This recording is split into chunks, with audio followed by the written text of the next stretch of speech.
সাদা বেনারসি জোর পরানো হলো রবীন্দ্রনাথকে।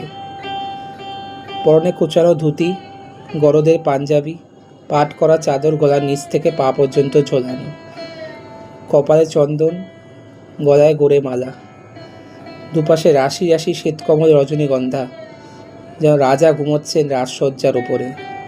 ব্রহ্মসঙ্গীত হতে লাগলো শান্ত কণ্ঠে। ভিতরে উঠোনে নন্দলাল বসু নকশা এঁকে মিস্ত্রিদের দিয়ে রবীন্দ্রনাথের শেষ যাত্রা পালঙ্ক তৈরি করলেন। দুপুর 3টের দিকে জোড়াসাঁকো থেকে লাখো জনতার মিছিল তাকে নিয়ে গেল নিমতলা মহাশ্মশানের উদ্দেশ্যে। সেখানেই যে শেষকৃত্য সম্পন্ন হবে রবীন্দ্রনাথের। পথে লাখো জনতার পুষ্পবৃষ্টিতে ভিজে গেলেন বাংলা সাহিত্যের সর্বশ্রেষ্ঠতম প্রতিভা।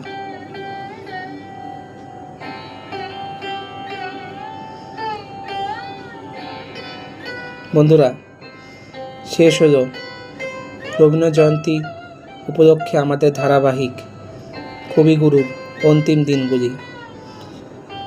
এই ভিডিওটি যদি আপনাদের ভালো লেগে থাকে, একটি লাইক, নিজের বন্ধুবান্ধব আত্মীয় স্বজনের সঙ্গে শেয়ার এবং আমার চ্যানেলটিকে অবশ্যই সাবস্ক্রাইব করবেন। রবীন্দ্র জয়ন্তীতে আমরা আরও অনেক কিছু আপনার জন্য নিয়ে আসছি, সেই জন্য আমার চ্যানেলের খোঁজ রাখুন। আজ তবে আসি, এবং যাওয়ার আগে বলে যাই, আমার মায়ের চ্যানেল সুস লাইফস্টাইল টক্স, সেখানেও কিন্তু আপনারা রেগুলার ভিডিও আপলোড করা হয়, প্লিজ সেগুলো চেক আউট করবেন। তাহলে বন্ধু আজ আসি, সবাই ভালো থাকুন, সুস্থ থাকুন, সবার মঙ্গল হোক।